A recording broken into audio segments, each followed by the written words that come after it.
Hi hello ನಮಸ್ಕಾರ. ಕಲ್ಪನಾ ಜಗತ್ತು YouTube ಚಾನಲ್ಗೆ ಎಲ್ಲರಿಗೂ ಸ್ವಾಗತ. ನಾನು ನಿಮ್ಮ ನಂದಿನಿ ಹಬ್ಬ. ಒಲವು ಮೂಡಿದಾಗ 4ನೇ ಅಧ್ಯಾಯ ಇನ್ನು ನಿಮ್ಮ ಮುಂದೆ. ಕೇಳಿ ಹೇಗಿದೆ ಹೇಳೋದನ್ನು ಮರಿಬೇಡಿ, ಜೊತೆಗೆ ಸಬ್ಸ್ಕ್ರೈಬ್ ಆಗೋದನ್ನು ಕೂಡ ಮರಿಬೇಡಿ.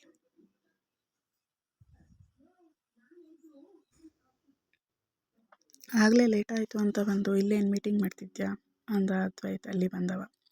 ಅಷ್ಟರಲ್ಲಿ ಫೋನ್ ರಿಂಗ್ ಆಗಿದ್ದರಿಂದ ರಿಸೀವ್ ಮಾಡಿ ಬಂದೆ ಅಂದು ಬಾಯ್ ಮಗ ಬಾಯ್ ಪಾರಿ ಅಂದು ಹೊರಟೇ ಹೋದ ಚಿರು. ಹಲೋ ಮೇಡಮ್, ನಡೀರಿ ಮನೆಗೆ ಅಂದು ಗದರಿ ಹೋದ ಅದ್ವೈತ್ ಹಿಂದೆ ತನ್ನ ಬ್ಯಾಗ್ ತಗೊಂಡು ಓಡು ನಡಿಗೆಯಲ್ಲಿ ಹೋದ್ಲು ಪಾರಿ. ಅರ್ಧ ದಾರಿಯಲ್ಲಿ ಬರುವಾಗ ಕಾರ್ ಟೈರ್ ಪಂಚರ್ ಆಯಿತು. ತತ್ ಅಂತ ಬೈದುಕೊಂಡು ಇಳಿದು ತಾನೇ ಟೈರ್ ಬದಲಾಯಿಸೋಕ್ಕೆ ಹೋದ.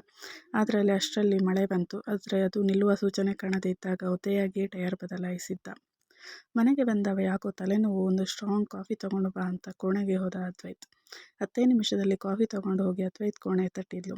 ಬಾ ಅಂದವನ ಸ್ವರವೇ ಇರಲಿಲ್ಲ. ನಿಜವಾಗ್ಲೂ ತಲೆನೋವಾಗಿತ್ತು ಅವನಿಗೆ.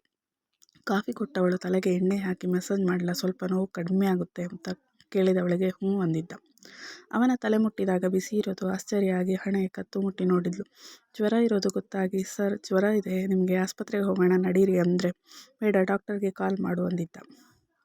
ನಂಬರ್ ಅಂದವಳಿಗೆ ತನ್ನ ಮೊಬೈಲ್ ಲಾಕನ್ನು ಓಪನ್ ಮಾಡಿ ಡಾಕ್ಟರ್ ಅಂತಿದೆ ನೋಡು ಅಂದ. ಕಾಲ್ ಮಾಡಿ ವಿಷಯ ಹೇಳಿದ್ಲು ಪಾರಿ. ಅವರ ಫ್ಯಾಮಿಲಿ ಡಾಕ್ಟರ್ ಆಗಿದ್ದರಿಂದ ಅರ್ಧ ಗಂಟೆಯಲ್ಲಿ ಬರ್ತೀನಿ ಅಂದಿದ್ರು. ಕೂಡಲೇ ಅಲ್ಲೇ ವಾಶ್ರೂಮ್ ಹೋಗಿ ನೀರು ತಂದು ಅಲ್ಲೇ ಇದ್ದ ಕರವಸ್ತ್ರ ಒದ್ದೆ ಮಾಡಿ ಅವನ ಹಣೆಗೆ ಹಾಕಿದ್ಲು. ಮಲಗಿದ್ದವನಿಗೆ ತಾನೇ ಕಾಫಿ ಕುಡಿಸಿ ಮತ್ತೊಂದು ಬೆಡ್ಶೀಟ್ ಹೊದಿಸಿದ್ಲು. ಡಾಕ್ಟರ್ ಬಂದು ನೋಡಿ ವೈರಲ್ ಫೀವರ್ ಅಂದು ಇಂಜೆಕ್ಷನ್ ಮಾತ್ರೆ ಕೊಟ್ಟು ಹೋದ್ರು. ರಾತ್ರಿ ಇಡೀ ಅವನಿಗೆ ತಣ್ಣೀರು ಬಟ್ಟೆ ಬದಲಾಯಿಸುತ್ತಾ ಕುಳಿತಿದ್ಲು. ಬೆಳಗ್ಗೆ ಜ್ವರ ಬಿಟ್ಟಿದ್ರು, ಮೈಕೈ ನೋವಿತ್ತು ಅವನಿಗೆ ಜ್ವರ ಕಮ್ಮಿ ಆಗಿದ್ದು ನೋಡಿ ಕೆಳಗೆ ಹೋಗಿದ್ಲು. ಗಂಜಿ ಮಾಡಿಕೊಂಡು ಬಂದು ಅದ್ವೈತ್ ನನ್ನ ಸರ್ ಹೇಳಿ ಅಂದು ಎಬ್ಬಿಸಿ ಅವನ ಕರ್ಕೊಂಡು ಹೋಗಿ ತಾನೇ ಬ್ರಷ್ ಮಾಡಿಸಿ ಕರ್ಕೊಂಡು ಬಂದು ಕೂರಿಸಿ ಗಂಜಿ ಕುಡಿಸಿದ್ಲು. ಮಾತ್ರೆ ಕೊಟ್ಟು ಸರ್ ರೆಸ್ಟ್ ಮಾಡಿ ಅಂತ ಹೇಳಿ ಅಲ್ಲಿಂದ ಹೋಗಿದ್ಲು. ತಾನು ಅಷ್ಟು ಕಷ್ಟ ಕೊಟ್ಟಿದ್ರು ತನ್ನ ಇಷ್ಟೊಂದು ಕಾಳಜಿ ಮಾಡುವವಳ ಕಂಡವನಿಗೆ ತನ್ನ ಮೇಲೆಯೇ ಕೋಪ ಬಂದಿತ್ತು. ಜೊತೆಗೆ ಹಿಂದಿನ ದಿನ ಜೊತೆಗೆ ಅವಳು ಆಡಿದ ಮಾತೆಲ್ಲ ಕೇಳಿಸಿಕೊಂಡವ ಮತ್ತೊಮ್ಮೆ ಅದನ್ನು ನೆನೆದ. ತನ್ನದೇ ತಪ್ಪಿದ್ರೂ ಕೂಡ ಪಾರ್ವತಿಯ ನೋಯಿಸಿತ್ತು, ತಪ್ಪೆನಿಸಿತ್ತು. ತಕ್ಷಣವೇ ಅವಳನ್ನು ಕರೆದು ಕ್ಷಮೆ ಕೇಳಿ ಹಣ ಬೇಡ ಅಂದು ವಾಪಸ್ ಕಳಿಸಬೇಕೆಂದುಕೊಂಡ. ಪಾರಿ ಪಾರಿ ಅಂದು ಜೋರಾದ ಕೂಗು ಅಡುಗೆ ಮನೆಯಲ್ಲಿದ್ದವಳ ಎಚ್ಚರಿಸಿತ್ತು.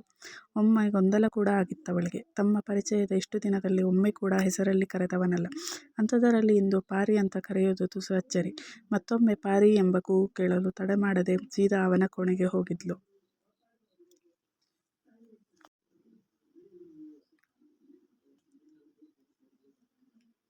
ಏನ್ ಸರ್ ಕರ್ದಿತ್ತು ಅಂದು ಏದುಸಿರು ಬಿಡುತ್ತಲೇ ಕೇಳಿದ್ಲು. ಅವಳ ಎದೆ ಏರಿಳಿತ, ಬೆವರಿದ ಮುಖ, ಕೆದರಿದ ತಲೆ ಕೂದಲು, ಏನೋ ಆಕರ್ಷಣೆ ಅನಿಸಿತ್ತವನಿಗೆ.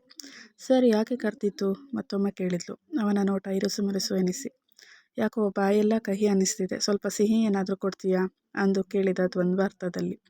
ಬಂದೆ ಅಂದು ಹೇಳಿ ಹೋಗಿ ಫ್ರಿಜ್ ಒಳಗಿದ್ದ ಮೈಸೂರು ಪಾಕ್ ತುಂಡೊಂದನ್ನು ಅವನ ಬಾಯಿಗೆ ತಾನೇ ಇಟ್ಟಿದ್ಲು. ಸಿಹಿ ತಿಂದವನ ಮುಖ ಹುಳಿಯಾಗಿದ್ದಂತೂ ಸುಳ್ಳಲ್ಲ. ಸರ್ ನಾನು ಹೋಗ್ಲಾ, ಕೆಲಸ ಇದೆ ಅಂದವಳಿಗೆ ಹ್ಞೂ ಎಂದು ತಲೆ ಆಡಿಸಿದ್ದ. ಕೆಲವು ನಿಮಿಷಗಳ ಹಿಂದೆ ಅವಳನ್ನು ಕ್ಷಮಿಸಿ ಹಣ ಬೇಡ ಅಂದು ವಾಪಸ್ ಕಳಿಸಬೇಕು ಅಂದು ನಿರ್ಧರಿಸಿದ್ದ. ಮರು ನಿಮಿಷದಲ್ಲಿಯೇ ಅವಳು ಇಲ್ಲಿಂದ ಹೋದ್ಮೇಲೆ ಮುಂದೆ ಅನ್ನೋ ಪ್ರಶ್ನೆ ಮೂಡಿತ್ತು ಮನದಲ್ಲಿ.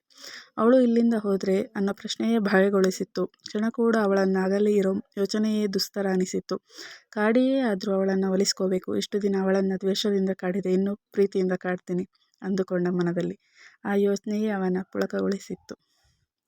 ಪ್ರೀತಿಯೋ ದ್ವೇಷವೋ ಒಟ್ಟಿನಲ್ಲಿ ಕಾಡೋದು ಅವಳನ್ನು ಎಂದು ನಿರ್ಧರಿಸಿದವನಿಗೆ ಅವಳ ಮನಸ್ಸು ಹೇಗಿರಬಹುದು ಎಂಬ ಯೋಚನೆಯೇ ಬಾರದಿತ್ತು. ಪಾರಿಯ ದುರದೃಷ್ಟ.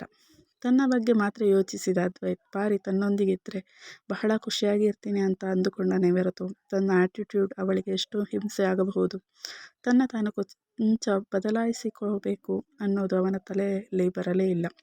ಪಾರಿ ಪಾರಿ ಮತ್ತೊಮ್ಮೆ ಕೂಗಿದ. ಮತ್ತೇನಕ್ಕೆ ಕರೀತಿದ್ದಾರೆ, ಬಹುಶಃ ಜ್ವರ ಅಲ್ವಾ, ಇನ್ನೂ ಬಾಯಿಗೆ ಕಹಿ ಇರಬೇಕು ಅಂತ ಅಂದುಕೊಂಡವಳೆ ರವಿ ಗಂಜಿಗೆ ಸ್ವಲ್ಪ ಉಪ್ಪು ಹಾಕಿ ಆರಿಸಿ ಇಟ್ಟಿದ್ಲು. ಅದಾಗಲೇ ಅದನ್ನು ತೆಗೆದುಕೊಂಡು ಹೋದ್ಲು.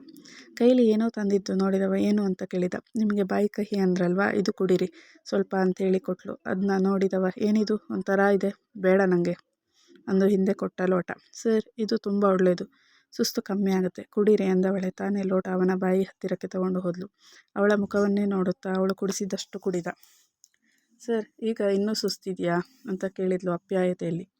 ಇಲ್ಲ ಅನ್ನೋಕೆ ಹೋದವ ಸುಸ್ತು ಇದೆ ಅಂದರೆ ಜೊತೆ ಇರಿಟೇಟ್ ಆಗ್ತಿದೆ, ಸ್ನಾನ ಮಾಡಿದರೆ ಸರಿಯಾಗ್ಬೋದು, ಸ್ವಲ್ಪ ಹೆಲ್ಪ್ ಮಾಡ್ತೀಯಾ ಅಂತ ಕೇಳಿದ ಕಳ್ಳ. ಏನು ಅಂದು ತಾನು ಕೇಳಿಸಿಕೊಂಡಿದ್ದು ತಪ್ಪೇನೋ ಎಂಬಂತೆ ಮರುಪ್ರಶ್ನಿಸಿದ್ಲು.